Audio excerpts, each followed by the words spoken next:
Hello everybody, ito po ang inyong lingkod, Yuritech at your service. May tanggap po tayo ngayon dito na iPhone 11 no power. At ang kwento sa akin ng may-ari ay chinarge lang daw niya dahil low bat pero hindi na raw umandar. Kaya in-standby na daw niya mula nun. Pero ngayon ay naisipan niyang ipagawa para gawing backup phone. Ang haba ng hair naman po ni ma'am, iPhone 11 ginawang backup phone, mapapasana all ka na lang talaga. Tinanong ko rin po ang may-ari kung ano ba ang habit niya sa paggamit ng kanyang iPhone before itong nagka-problema at ang sabi niya ay madalas daw niyang china-charge sa kanyang sasakyan. Base po sa kwento ni ma'am ay posibleng na overcurrent ang kanyang iPhone dahil sa madalas niyang pagcha-charge sa kanyang sasakyan.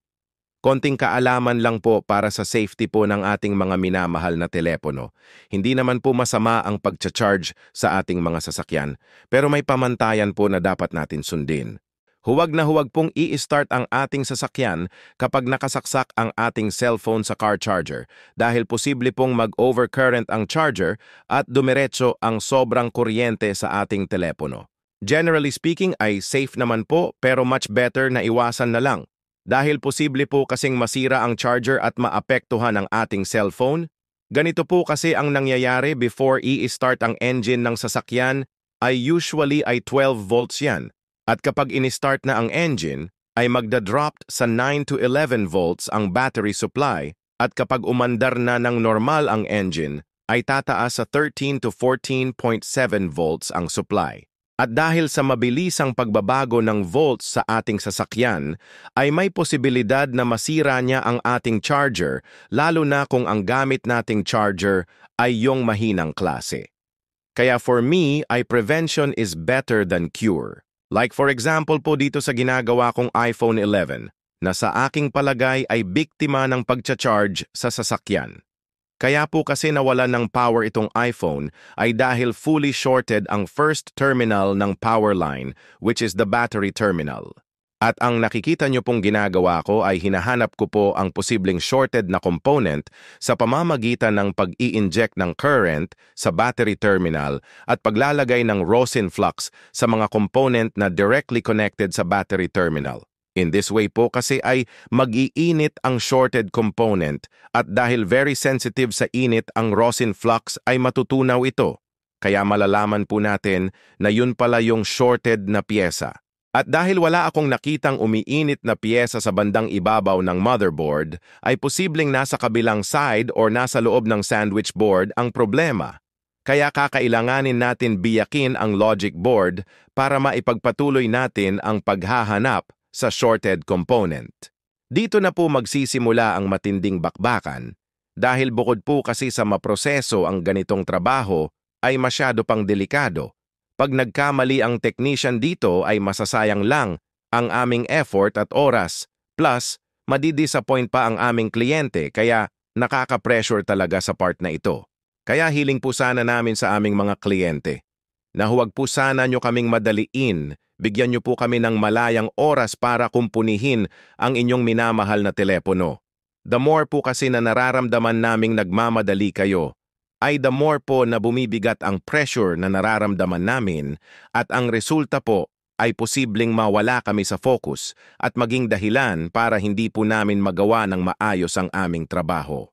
Wala rin akong nakitang shorted component dito sa upper board, kaya sinubukan kong i-power on ang upper board kung aandar. And as I expected na umaandar nga ang upper board, it means na nasa lower board ang may problema.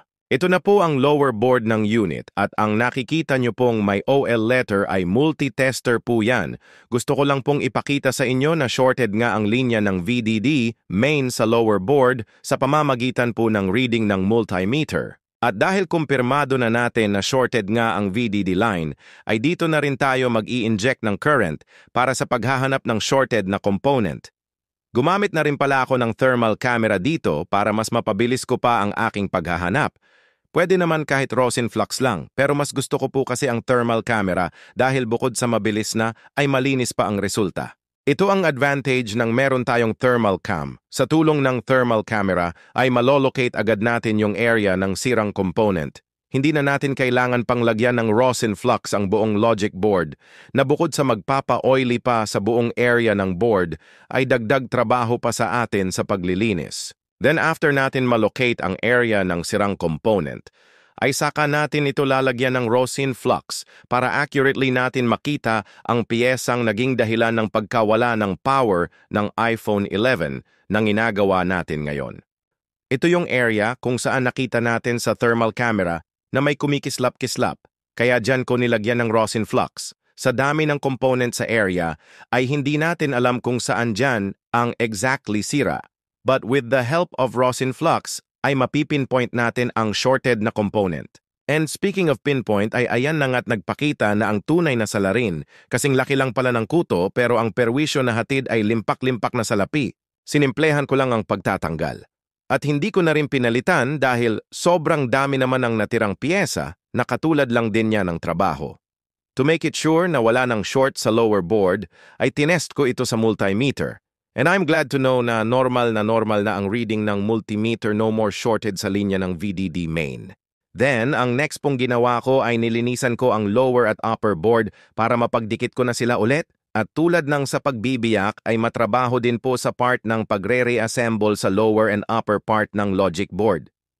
Pero unlike po sa pagbibiyak ay dito sa pagdidikit ay may halong excitement na ang nararamdaman naming mga technician dahil ramdam na po namin sa part na ito ang bunga ng aming sakripisyo at effort sa aming trabaho.